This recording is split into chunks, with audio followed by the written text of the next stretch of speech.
उत्तर प्रदेश की राजधानी लखनऊ में आज एक चौंकाने वाला मामला सामने आया है, जहां विधानसभा से कुछ ही कदमों की दूरी पर राधा कृष्ण मंदिर पर अतिक्रमण होने की वजह से पिछले 30 वर्षों से वहां पूरी तरह से सुचारू रूप से पूजा पाठ नहीं किया जा सक रहा था।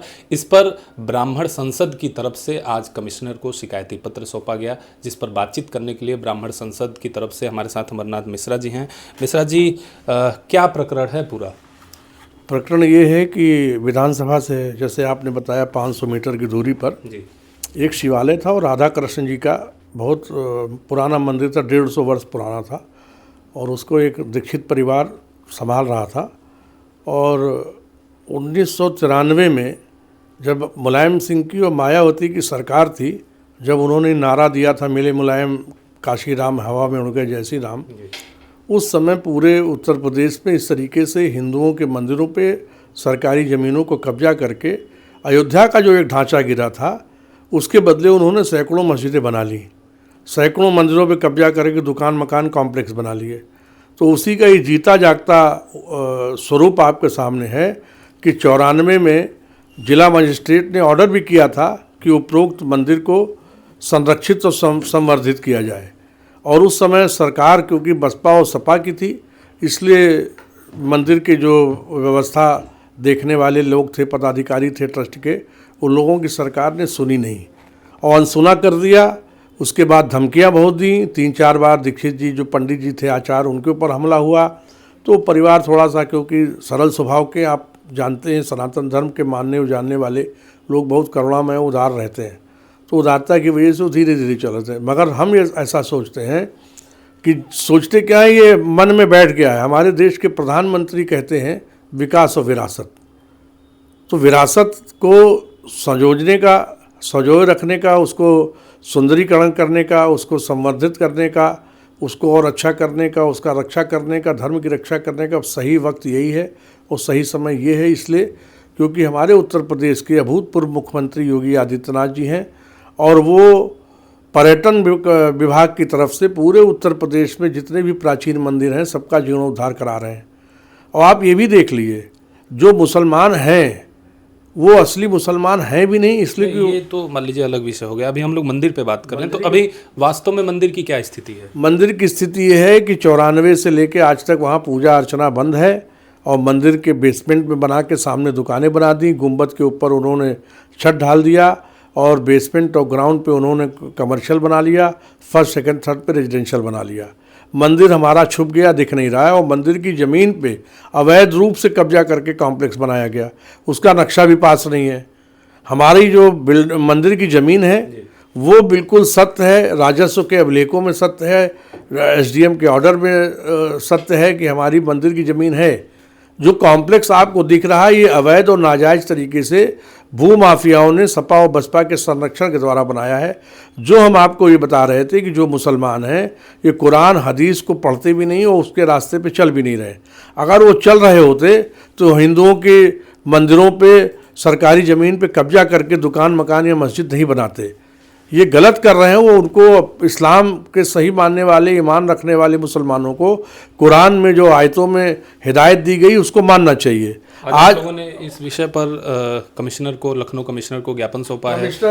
कमिश्नर लखनऊ से कल हम लोग मिले थे, करीब 15-16 अधिवक्ता थे हाई कोर्ट के। हम लोगों ने उनसे पूरा प्रकरण बताया, तो उन्होंने हम लोगों से कहा कि हम ये डीएम को भेज रहे हैं क्योंकि इस तरीके के मामले डीएम के द्वारा देखे जा रहे हैं। तो हमारे ख्याल से परसों तक डीएम के यहाँ लेटर आ जाएगा। हम उनसे मिलने इसलिए गए थे कि वो एलडीए की चेयरमैन भी हैं और बिल्डिंग अवैध रूप से बनी है, उसका कोई नक्शा भी पास नहीं किया गया।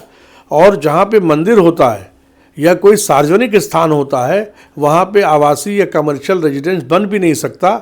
ये बना कैसे?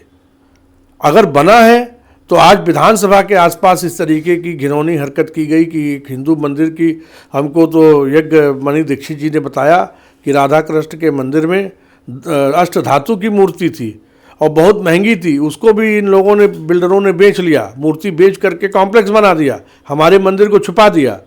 आज दूरदर्शन वाले गए तो उन्होंने देखा कि वहाँ पे पान मसाला थूका हुआ है, गंदगी पड़ी हुई है, ये सब कर दिया। उनसे भी उन्होंने झगड़ा किया कि आप यहाँ कैसे आ गए, क्यों आप वीडियो बना रहे हैं। तो ये हाल है। तो हमको अपने मंदिर का जगह चाहिए और यज्ञ मणि दीक्षित की जो संस्था है वो वहाँ पर जैसे उनके पिताजी, उनके परिवार को एक दायित्व मिला था कि वो लोग पूजा अर्चना करें, तो उनको इस तरीके की चीज़ें हमको सौंपनी चाहिए और मोदी जी के कथन के अनुसार अपनी विरासत का संरक्षण और संवर्धन करना चाहिए। ठीक है, तो हमारे साथ वो परिवार के सदस्य भी हैं जो वहाँ पे आचार्य, जो पहले से दावा किया जा रहा है कि राधा कृष्ण मंदिर में पूजा पाठ किया करते थे। दीक्षित परिवार को ये मिला हुआ था। क्या नाम है आपका? मेरा नाम यज्ञमणि दीक्षित है। तो दीक्षित जी, आपके परिवार के लोग वहाँ सदस्य जो पूजा करते थे, आप करते हैं कि नहीं? जब चूँकि पिताजी हमारे जब करते थे तो उसी दरमियान चूँकि मेन क्रीम जगह की प्रॉपर्टी है ये, इस पर नज़र पड़ गई उनकी, जैसे भी पड़ी हो, और उस पर उन्होंने गलत डॉक्यूमेंट बनाकर उस पर अवैध कब्जा किया।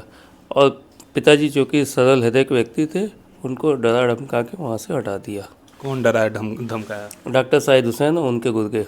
अच्छा, तो आप लोगों ने इस पर फिर जब वहाँ पे कब्जा किया जा रहा था, अतिक्रमण किया जा रहा था, इस संदर्भ में आपने बातचीत की, शिकायत की, कहीं कुछ हुआ कि नहीं? जी, शिकायत हमने बहुत की, सहयोग थोड़ा बहुत प्रशासन का मिला। चूँकि सरकार उस समय तत्कालीन माननीय मुलायम सिंह जी की थी, तो किसी ने कोई विशेष वैसा तवज्जो नहीं दिया। पेपर वर्क में है और न्यायालय सिटी मजिस्ट्रेट साहब का 93 का ऑर्डर है, जिसमें मंदिर बचाने के लिए उन्होंने पत्र लिखा भी था सीओ कैसरबाग और सीओ चौक को। मगर चूँकि सरकार उस तरीके की थी और वो दबंग लोग थे, उन्होंने उसको होने नहीं दिया और अवैध निर्माण करते चले गए थे। आपके पास कौन कौन से डॉक्यूमेंट अवेलेबल हैं? डॉक्यूमेंट इस तरह से अवेलेबल है कि 1885 में गजराज सिंह जी ने अपने पैदा की हुई कमाई से उस प्रॉपर्टी को ख़रीदा था जी। उसके डॉक्यूमेंट्स हैं। और 1906 में रजिस्टर्ड वसीयत उन्होंने किया था मंदिर के लिए।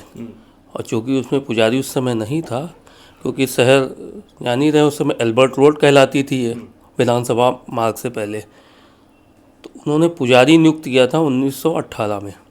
उसमें ख्वाहिशनामा उन्होंने बनाया था जो उर्दू में है, उसका हिंदी अनुवाद भी है, जो हमारे पर बाबा को दिया गया था, द्वारका प्रसाद दीक्षित जी को। अच्छा, वो वहाँ पहले पुजारी नियुक्त हुए थे जो उसमें पूजा पाठ किया करते और उसमें ये शब्द ऑलरेडी मेंशन था, लिखा गया था कि असलन नस्लन वल्द तर वल्द, मतलब उनके जो लड़के होंगे, उनके पोते होंगे, परपोते होंगे, वो इस मंदिर का देखभाल और पूजा पाठ बराबर करते रहेंगे। और जब ये ख्वाहिशनामा लिखा गया था, उससे पहले वहाँ पे 2 मंदिर हुआ करते थे। एक राधा कृष्ण का जिसमें अष्टधातु की मूर्ति थी, प्रांगण काफ़ी बड़ा था, और दूसरा शिवालय जो वर्तमान में बहुत ही संकुचित, जैसा कि लोगों ने बताया है। तो क्या अभी वर्तमान में दोनों मंदिर बचे हुए हैं कि सिर्फ एक? वर्तमान में सिर्फ शिवालय ही बताया जा रहा बचा हुआ है। और अष्टधातु की जो मूर्ति थी वो उसी समय उन्होंने उसको खुर्द-बुर्द करके बेच लिया था मंदिर को। उसकी शिकायत भी जब ट्रस्ट बनाया था हमारे पिताजी ने कि आगे उसकी देखभाल करनी पड़ेगी, तो कैसरबाग कोतवाली में की थी, जो सुनी नहीं गई थी, क्योंकि सरकार ऐसे ही लोगों की थी। उसके बाद जनता ने शिकायत की थी जिलाधिकारी महोदय से। तो जिलाधिकारी से पत्र देने के बाद भी तत्कालीन राज्यपाल महोदय थे मोतीलाल वोरा जी, उनको भी पत्र लिखा गया। सिटी मजिस्ट्रेट थे अंजू गुप्ता जी, उनको भी दिया गया। और मुख्यमंत्री जी को भी, जो मुलायम सिंह यादव जी, उनको भी दिया गया। और कोई कार्रवाई नहीं हुई। बस एक सिटी मजिस्ट्रेट साहब जो उस समय के थे 93 के, तो 93 के बाद फिर जो आदेश एसडीएम का आया, उसके बाद आप लेकर के फिर कभी गए कि नहीं गए? और नहीं गए पिताजी जाते रहे, चूँकि कई बार पिताजी के ऊपर धमकी भी मिली है। और आते जाते रास्ते में, क्योंकि पिताजी बहुत ही सीधे सज्जन व्यक्ति थे, साइकिल से ही चलते थे, कभी उन्होंने गाड़ी नहीं खरीदी।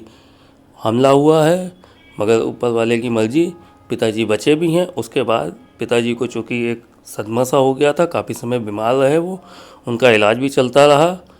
इलाज के चलते चलते, चूँकि वो स्वयं देखते थे, हम तो यदा कदा सहयोग करते थे, तो चूँकि अब हमारे पिताजी के ऊपर कोई बात आ चुकी है, तो हमको भी डर था कुछ हमारे साथ ना हो जाए, तो हम भी नहीं जाते थे। और पिताजी हमारे 2020 में देहांत हो गया।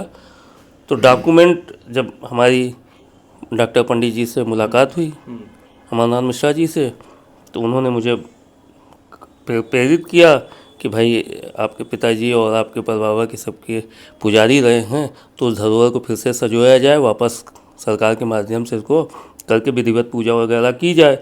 तो मेरे मन में इच्छा जागृत हुई और मैंने उसके लिए जो भी डॉक्यूमेंट इधर उधर जहाँ भी थे, उसको मैंने चूँकि फाइल में इकट्ठा करा और जो सीरियल से जैसे हम लोग हाईकोर्ट में रिट वगैरह बनाते हैं उस तरीक़ों से विधिवत बनाकर। अभी क्या परिवर्तन आया है कि आप पहले कह रहे हैं कि आपको डर लगता था, आपने इस वजह से कुछ समय तक उस पर कोई क्रियान्वयन नहीं किया, अभी क्या परिवर्तन हो गया कि अब आप उस डर से आगे बढ़ गए और अब आप शिकायत किए हैं कमिश्नर के यहाँ और अब आप मंदिर? क्योंकि आप जान ही रहे हैं हमारे बीच एक सशक्त और निडर सरकार बैठी हुई जो हिंदुओं का संरक्षण कर रही है और संरक्षण सभी का कर रही है, किंतु जो इन लोगों ने हरकतें की, जगह जगह मंदिर दबा दिया, अभी संभल की घटना आप देख ही रहे हैं। उसके बाद जो भी प्रेरणा हमको मिली है कि योगी जी भी कह रहे हैं जो ऐसी चीज़ें हैं इसको सामने लाया जाए और इसको व्यवस्थित किया जाए, तो हम भी इसीलिए थोड़ा सशक्त हो गए। वहाँ मंदिर भले नहीं जा रहे हम, मगर हम पूरा अपना जो भी है हमसे जो भी हो पड़ेगा हम हर तरीके से मंदिर को वापस कराने का प्रयास करेंगे। तो मंदिर खुलता है, वापस कराने का प्रयास करते हैं, तो फिर आप वहाँ पुजारी बनेंगे? भाई अगर ऊपर वाले की यही इच्छा है तो मैं वो भी करने के लिए तैयार हूँ। क्या उम्मीदें हैं आपको? हमें उम्मीद है क्योंकि हमारे साथ डॉक्टर पंडित अमरनाथ मिश्रा जी हैं, दिशा और दशा आगे भगवान तय करेगा, उनके सहयोग से जो भी होगा अच्छा ही होगा। तो आपने सुना ये जो वहाँ पुजारी पहले आचार्य नियुक्त हुए थे उनके वंशज हैं, इन लोगों ने शिकायत किया है और कमिश्नर को प्रार्थना पत्र दिया है, जिस पर कमिश्नर ने डीएम को संज्ञान में लाया है और अब इनको उम्मीद है कि चूँकि जो भी ऐसे अतिक्रमण हुए हैं मंदिरों पर उस पर पूरे प्रदेश भर में कार्रवाई की जा रही थी, इनको भी उम्मीद है कि राधा कृष्ण मंदिर जो राजधानी लखनऊ में है वो खुलेगा और ये वहाँ पर जैसे इनके पूर्वज वहाँ पे पूजा पाठ किया करते थे उसके बाद अब वहाँ भी सुचारू रूप से पूजा पाठ 30 वर्षों बाद फिर से शुरू की जा सकेगी। Mangala Tiwari, PTC news, Lucknow.